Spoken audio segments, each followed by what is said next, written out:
welcome to our server. We're so glad you have connected with us today. And if this is your first time, like I say every Sunday, I hope it's not your last. Please share this broadcast. Today, we're so excited to be here with you. We have a brand new series, a new message that we know is going to touch your life, is going to do something powerful in your life. So please connect with us. Let us know that you've been following us, that that your life has been touched and been transformed by what we're doing here, because you are the reason why we do what we do. So today, before I get into the message, I want to leave you with Freddie so we can worship and sing to God, and then I'll come back right here with you so we can talk about something very, very important for us.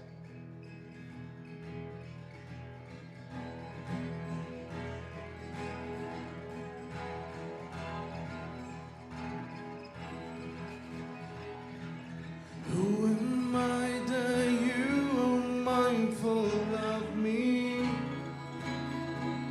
That you hear me when I call?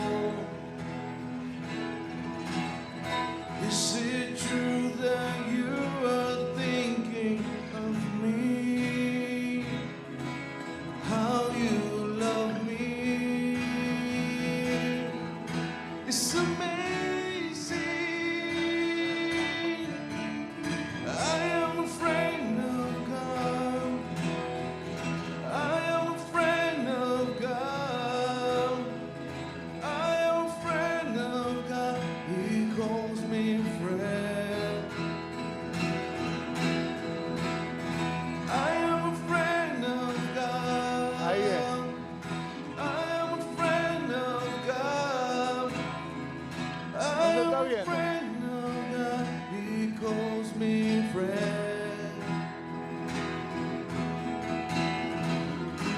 My God, you are mindful of me. That you hear me when I call. Is it true that you are thinking of me? How you love me? It's amazing. I am a friend of God. I am a friend of God. I am a friend of God. He calls me friend. I am a friend of God. I am a friend of God. I am a friend of God. He calls me friend. ¿Me está viendo ahí? No. God Almighty, Lord of glory, you have called me friend. God Almighty, Lord of glory, you have called me friend. God Almighty, Lord of glory, you have called me friend. I am a friend of God. I am a friend of God. I am a friend of God. He calls me friend. I am a friend of God. I am a friend of Sí, God. sí. Está en inglés. I'm a friend of God. He calls me friend. He calls me friend. He calls me friend. Sí. He calls me friend. He calls me friend.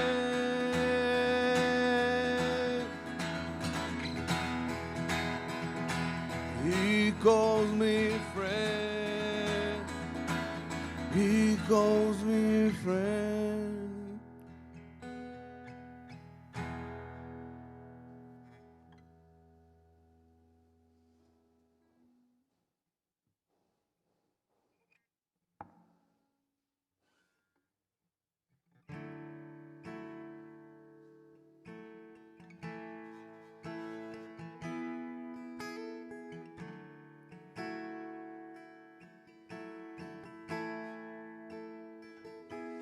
A thousand times I fell, still your mercy remains.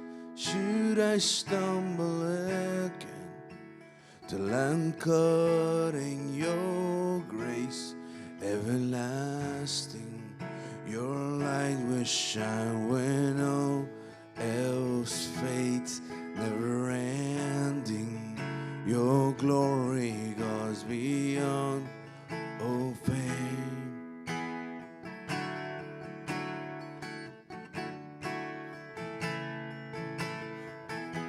Your will above all else, my purpose remains.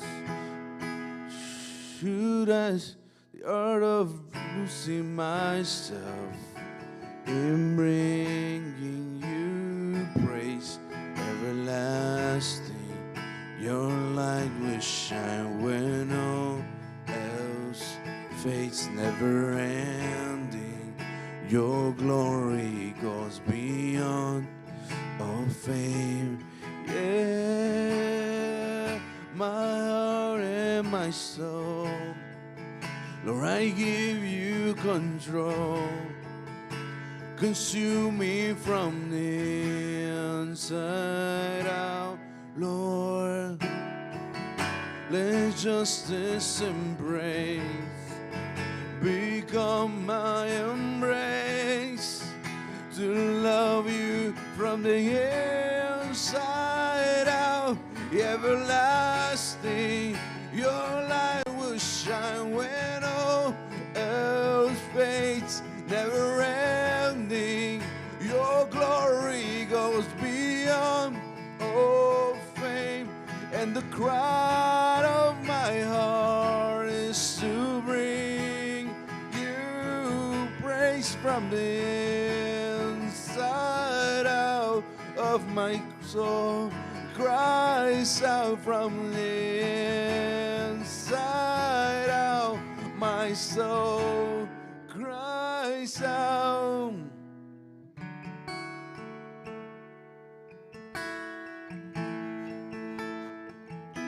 Your will above all else, to my purpose remain. The art of losing myself in bringing you praise everlasting. Your light will shine when all else fades, never ending. Your glory goes beyond all fame. Yeah, my heart and my soul, Lord, I give you control.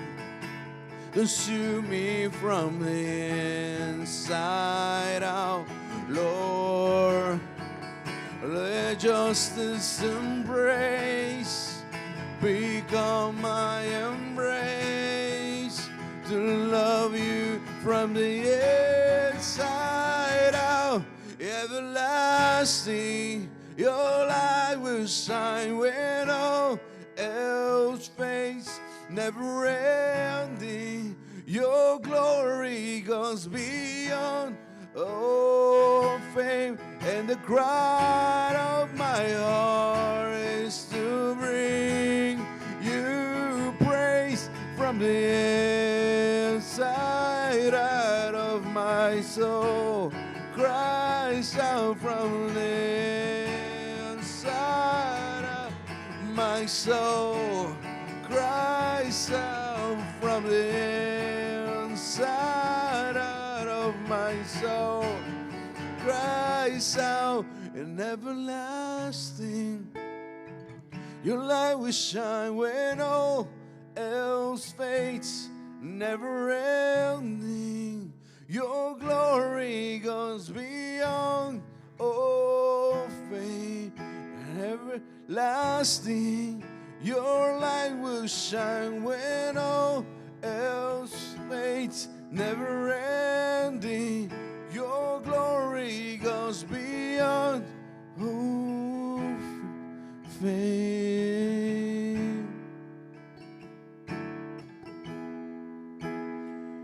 All fame.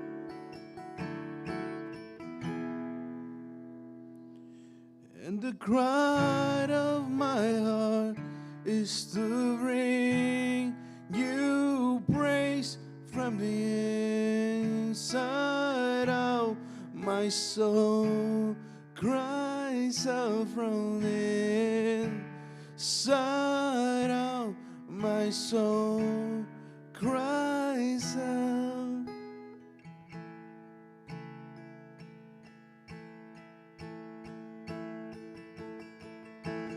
Falling on my knees in worship, giving all I am to see your face.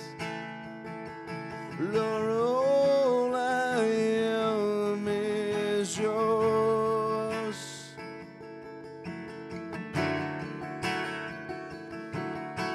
My whole life I place in your hands, God of mercy, humble I bow down at your presence, at your throne.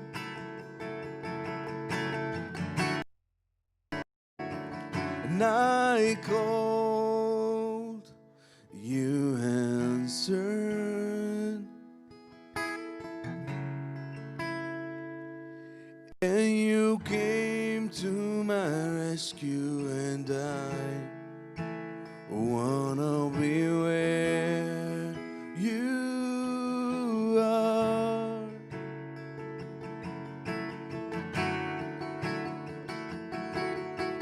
My whole life I place in your hands, God of mercy, humble I bow down at your presence, at your throne.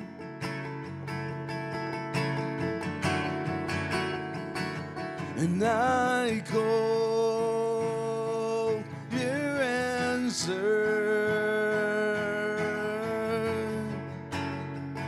and you came to my rescue, and I wanna be where you are.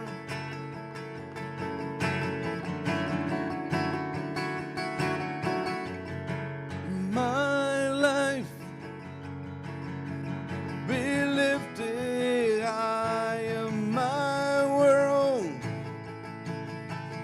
be lifted high, and our world be lifted high.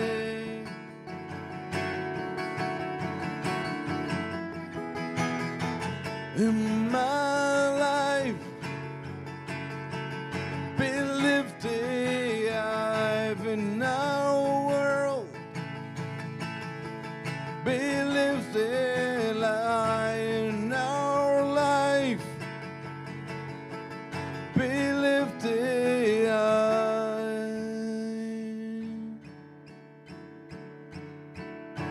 And I called, you answered,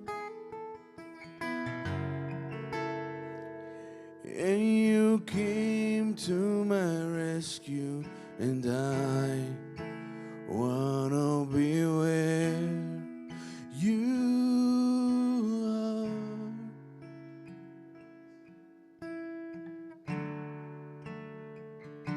And I called, you answer,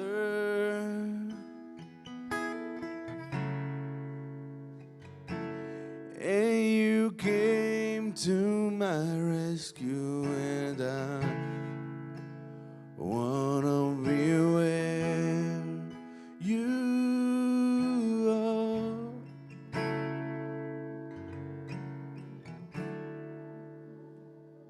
I call, you answer,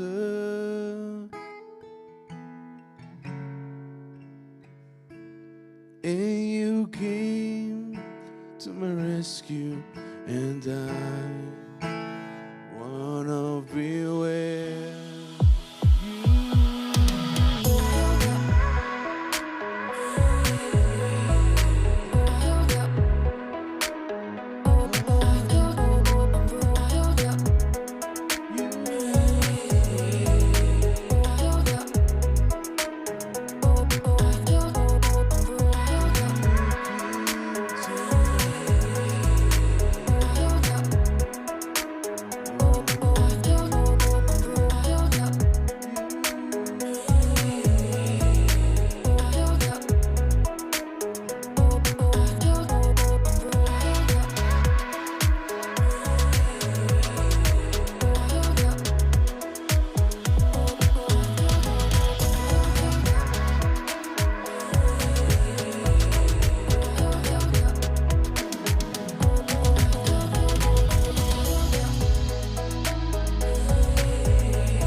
Welcome. I'm so glad you have connected with us today. And today we're going to start with this new message. And I'm glad that you're here. Please share this connection if you just came, like I said, every Sunday. If this is your first time, we certainly hope it's not your last. Today I want to begin with a thought that says, if you can help me with the right message in the screen, please. Today I want to begin with a thought that says, by Wayne Dyer, he says, if you change the way you look at things, the things you looked at change. If you change the way you look at things, the things you look at change. And before I even go into the message and everything, I want to share with you a image, and I want to ask you, what do you see? What do you see first? What do you see first? So on the screen, I want to show you this. Some of you are going to see a duck. Some of you are going to see also a rabbit. So you might be seeing the rabbit, somebody might be seeing the duck. But now that I mentioned, and if you're only seeing one of them, when I mention the other one, you're asking yourself, what is he talking about? But take a look, take a deeper look, take your time. You're supposed to see two things there. There's a rabbit and there's a duck. And something strange is going to happen to your brain, because the moment you discover that there's also a rabbit, if you were looking at a duck, you will never go back to that picture and see it the same. You will always see both things, because if you change the way you look at things, the things you look at change. And the reality is, have you ever felt stuck in your life? That you want to move forward, that you wanted to change things around you and your circumstances to change, but you just couldn't make it happen. You couldn't just quite figure it out how to change things that that your life, your relationship, the things that you're doing around you, you've been wanting to move forward, be further away in your career and your family and your relationship, but you, in some kind of way, you tell yourself, I should have been further by now, and I want to change, and I want to be able to move further and get out of my situations, things that are not the way I want them to be. Let me suggest to you that if you are in this place right now, of feeling stuck, this has everything to do with your level of awareness. This has everything to do not with the circumstances that you're in, but the way you are actually seeing things. Awareness is how I see the world. It's my worldview. So basically, with the way that you're looking at things, and perhaps maybe if you change the way you're looking at things, the things that you're looking at will change, and change will begin to happen. I truly believe that and I have experience in my life, that if you know how to shift the level of awareness of how you're actually looking at things, I'm sure, and you will discover that a lot of things will change. Not because you're lacking of resource. A lot of stuff in your life and your relations haven't changed, not because you're missing something. It's because you're probably not seeing what's already there. I heard last week that instead of looking what's not there, we should focus on what's there. And that might sound like, oh, what are you trying to say, Victor? But just sometimes we just so focus on what we don't have that we fail to enjoy, that we fail to utilize, that we fail to use, that we fail to take the greatest potential, to use the greatest potential of the stuff that we do have. So stop focusing on what you don't have, and please take into account the stuff that you do possess, that you have right now. And one of the things that I like to see in people is that sometimes they just get stuck in situations. They keep telling themselves, "Oh, I'm not where I want to be." I don't really like to see this in people, because sometimes they find excuses to everything in their life. They say to themselves, "I'm not where I'm supposed to be, because you know what? I was supposed to be born on Wednesday, and I actually was born on Tuesday. It's my mother's fault. It's my daddy's fault. It's my past. It's my girlfriend. It's my husband's fault. It's my wife's fault." And people, when they keep looking for somebody to blame, when they keep looking for stuff around them, their level of awareness is at the lowest. When you always looking for someone to blame for the stuff that are not in the right way in your life, you're actually like a kid. I know one day my daughter might see this message, and she might say, "Why, Daddy, why you throw me under the bus?" And the reality is that I have a 4-year-old.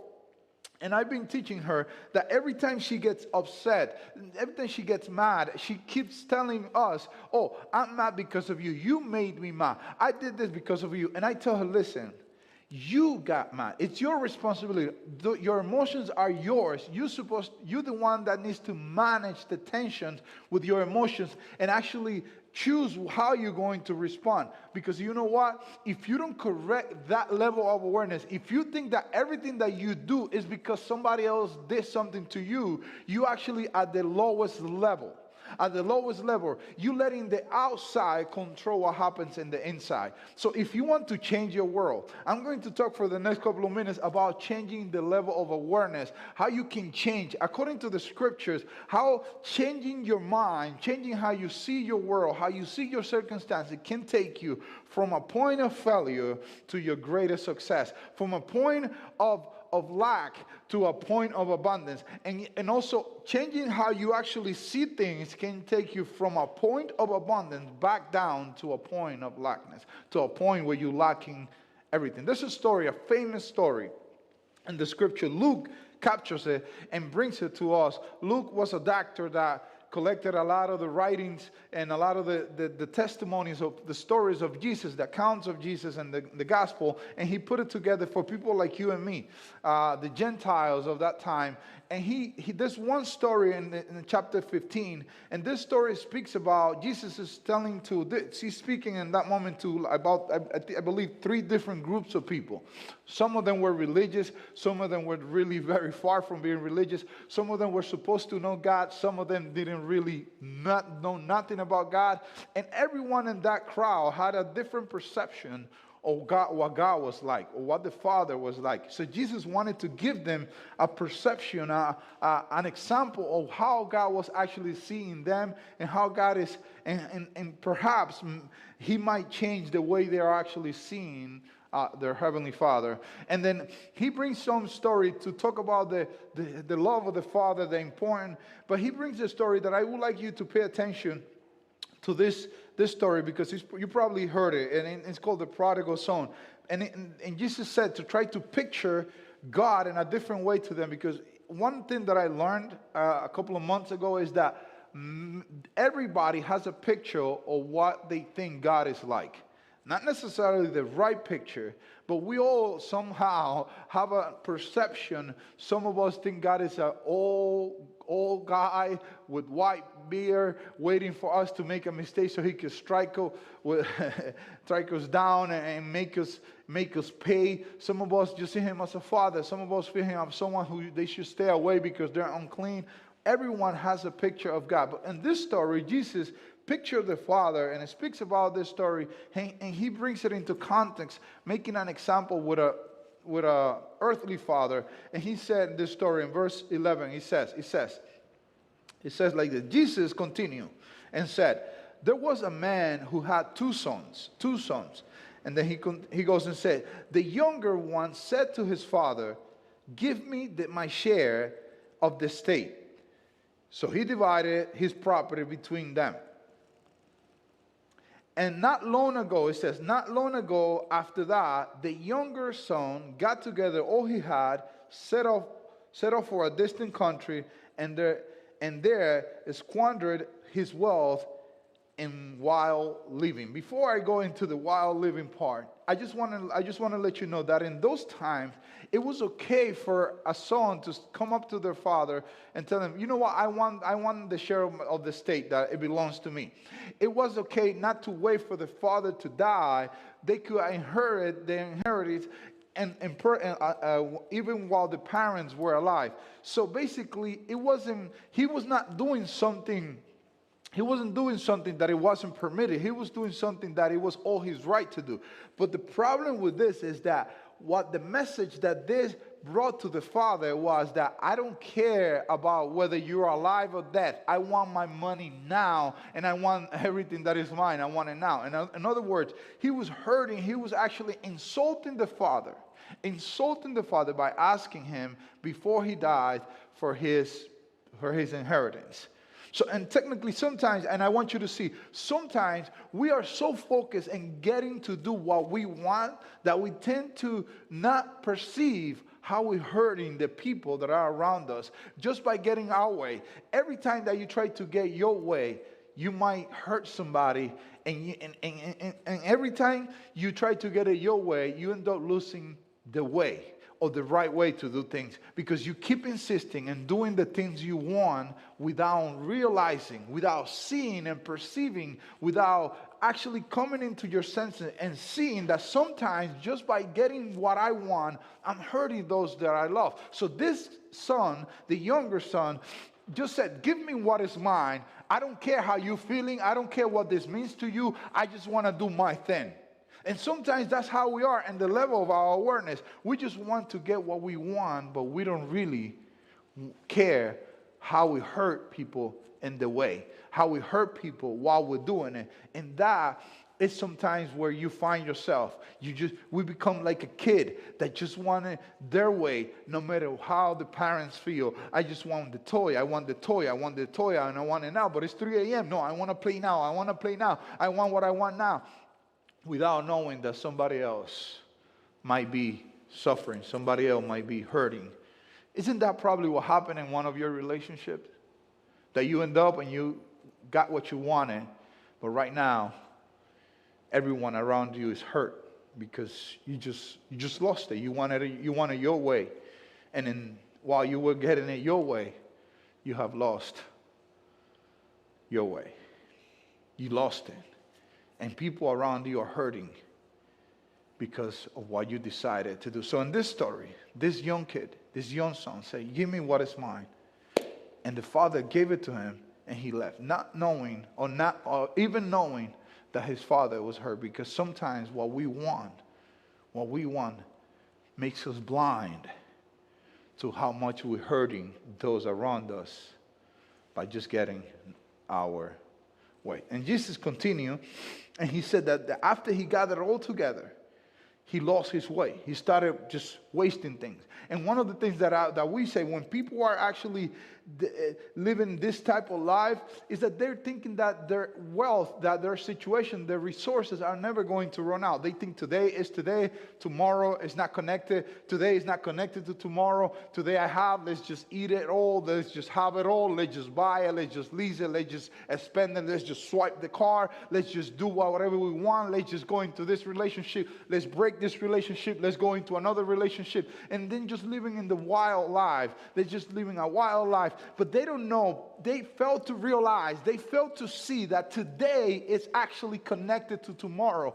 That whatever you do today is going to bring consequences tomorrow. So Jesus go and say that this guy, it says, after he has spent everything, there was a severe famine in the whole country, and he began to be in need.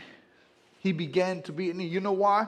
Because if you always get what you want, one day you're going to cry for what you need. If you always try to get it your way, if you always try to get what you want, one day you're going to cry for what you need. And at this point, says verse 15, it says, so he went and hired himself out to a citizen of the country who sent him to his fields to feed pigs. And this is in the culture, it was an insult for a young Jewish to be dealing with pigs. So basically, and the problem is that the degradation and the consequences of his actions didn't stay there. It didn't just stay there. It went even lower. And he says he longed to fill his stomach with the pods and the pot that the pigs were eating, but no one gave him anything. And that's the problem. Sometimes we become so focused on what we want that we go and make a decision, and we end up creating some consequences for ourselves. And we find ourselves later in places that we tell ourselves, I thought I would never get here. I thought I would never do this. And you start doing things that you thought you would never do because you did what you were not supposed to do. Because the way you were actually thinking, the way you were actually seeing your world, you just wanted your way because you were not aware of bigger things. You were not seeing things differently. And if you see things differently, things change, like we said in the beginning. It's like the picture that I show you. He was only seeing the rabbit. He was only seeing things one way.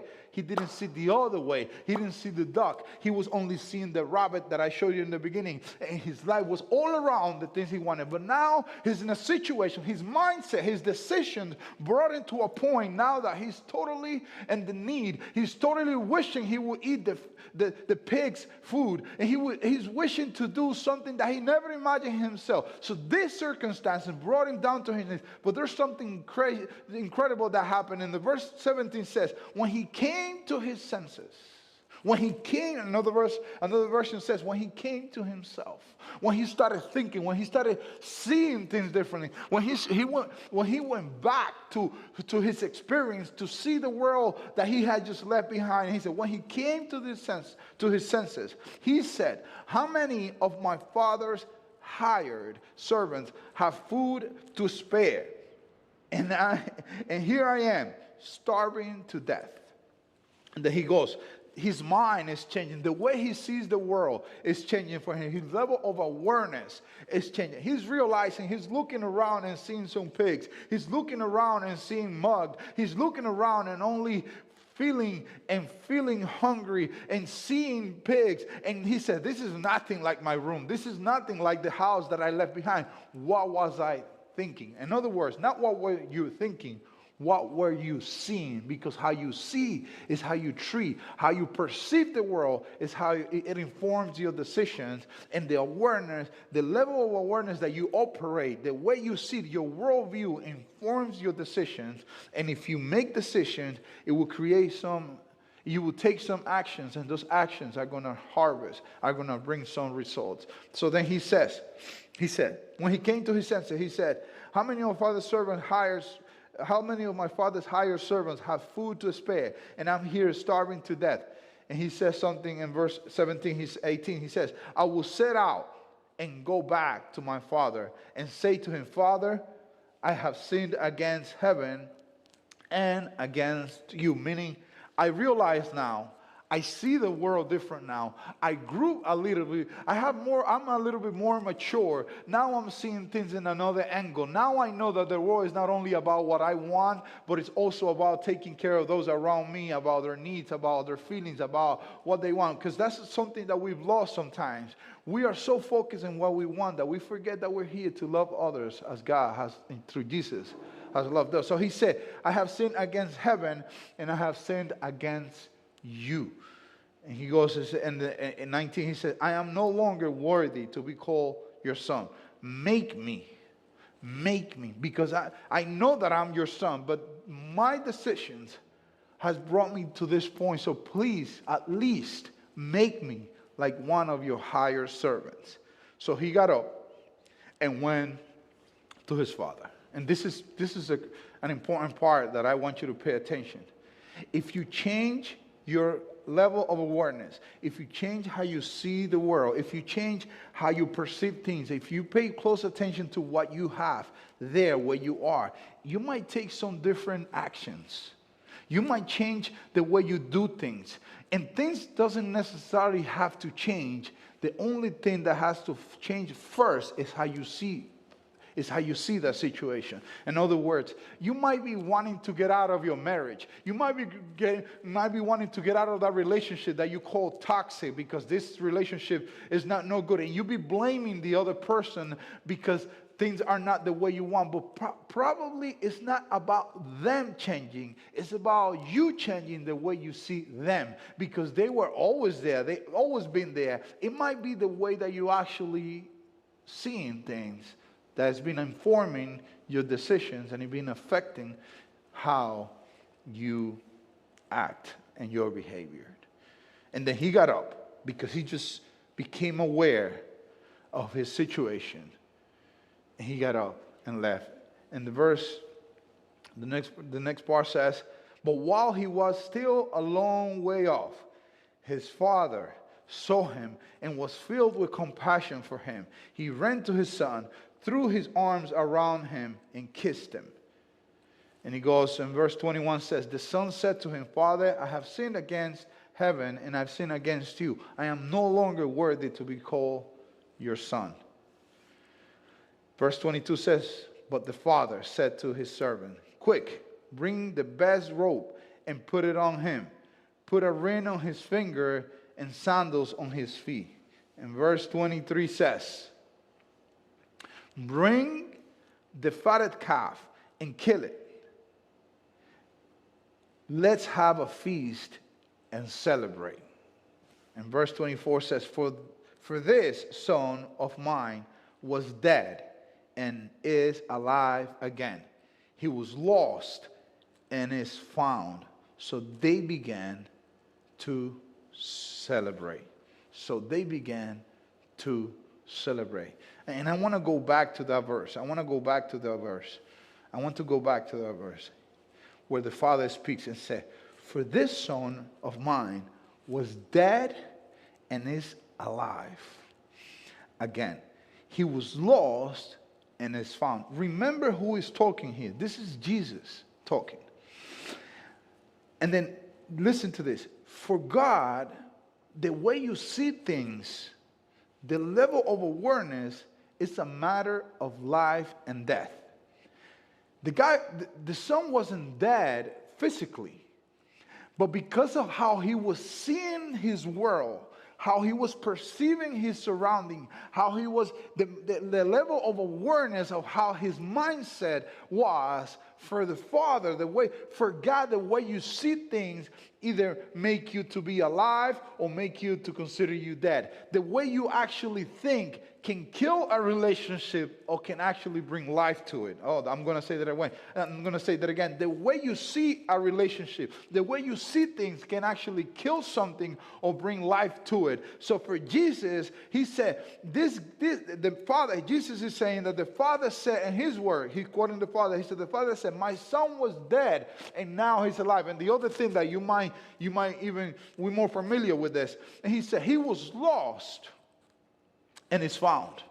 But figure, and the whole story, it is specifically saying where he left to a far country. Basically, he wasn't lost because he knew the way back. What the Father is really saying, the way you see things, you either could be lost and you might make, in other words, one day I share a message that I call it people sometimes are lost in the right direction. Sometimes they lost in the right place. Lost in the right place. Basically, you have the right family, you have the right wife, you have the right husband, you have the right kids, you have the right job, you have the right profession, but you have the right environment, but your mindset is not the right one. So you sometimes could be lost in the right position, in the right place, in the right environment. And this guy, the son, was actually lost, considered to be lost, but he wasn't lost physically. He wasn't lost geographically. He was lost in his mindset. If you don't change the way you think, if you don't change the way you see things, if you don't try to inform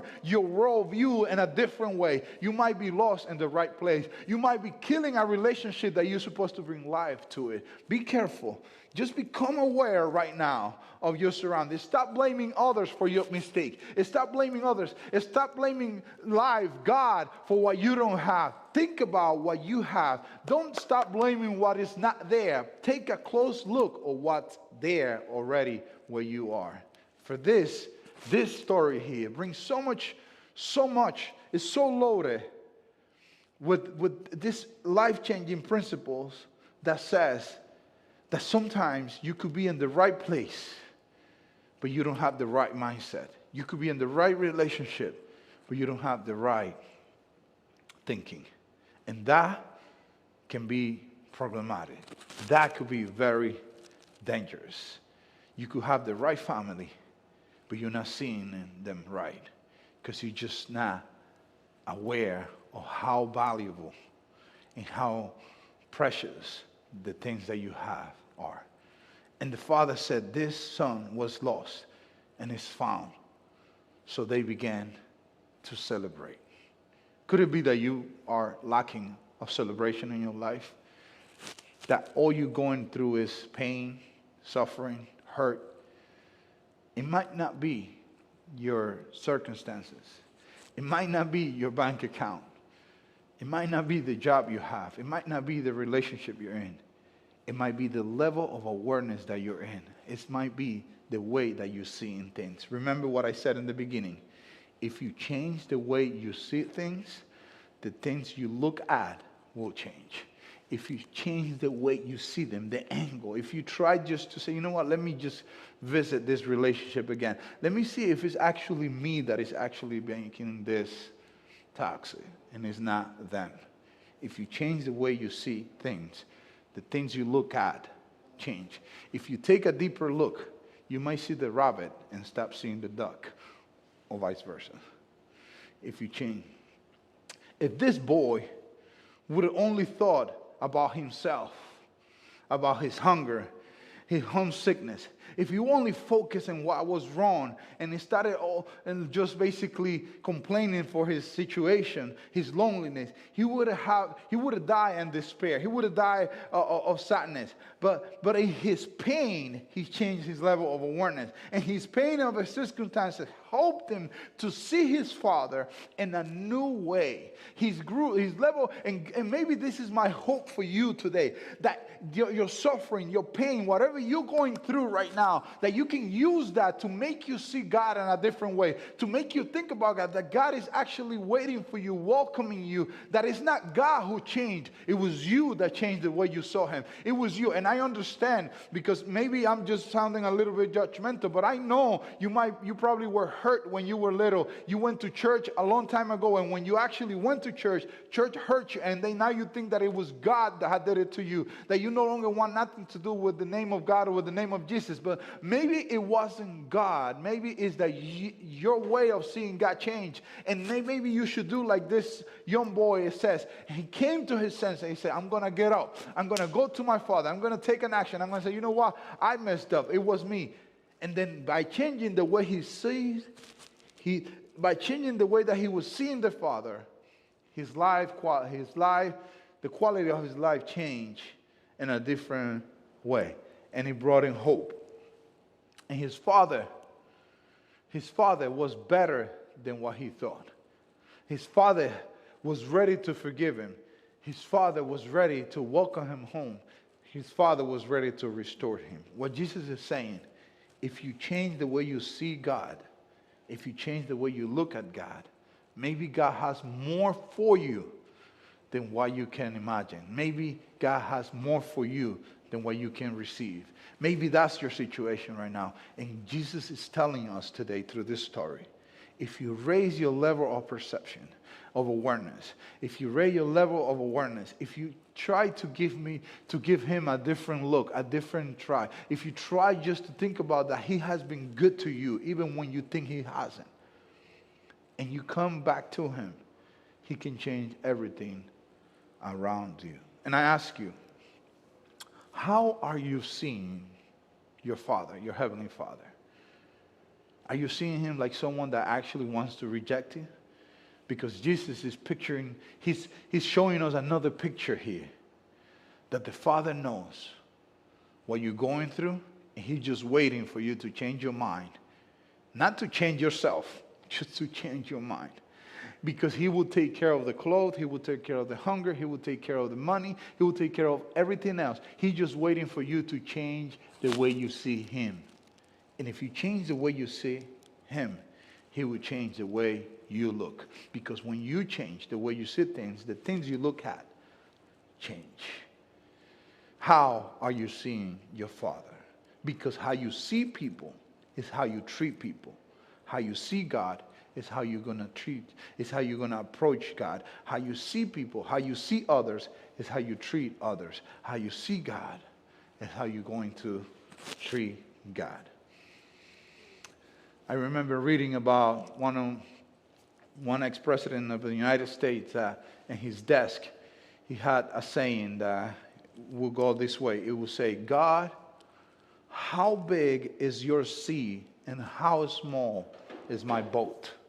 In other words, he was just making himself, reminding himself, making himself aware that God was bigger than his situation. That God is bigger than his hunger. His boy knew that his father had more to spare than the hunger that he had. He had new clothes. He had new life. God has more for you than what you can imagine. Sometimes we think that God wants something from us, but in reality is that God has something for us. So that's why Jesus said, John says, for God so loved the world that he gave his son. God has something for you.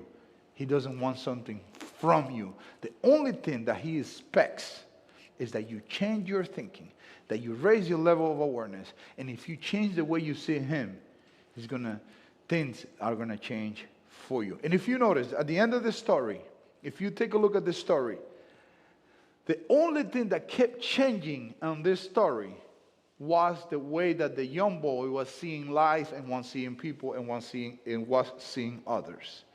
And the way that he changed his mindset, the same way that his situations were changing. Maybe that's what you need to do. You and I need to do. But how can we do it? How can I change my level of awareness, Victor? That's why I ask you to, whatever you do, that's why I'm asking you that whatever you do, do not miss next Sunday. I'll be right here with the second part of this new series, and I'll be right here for you. And I know that you want to get things right.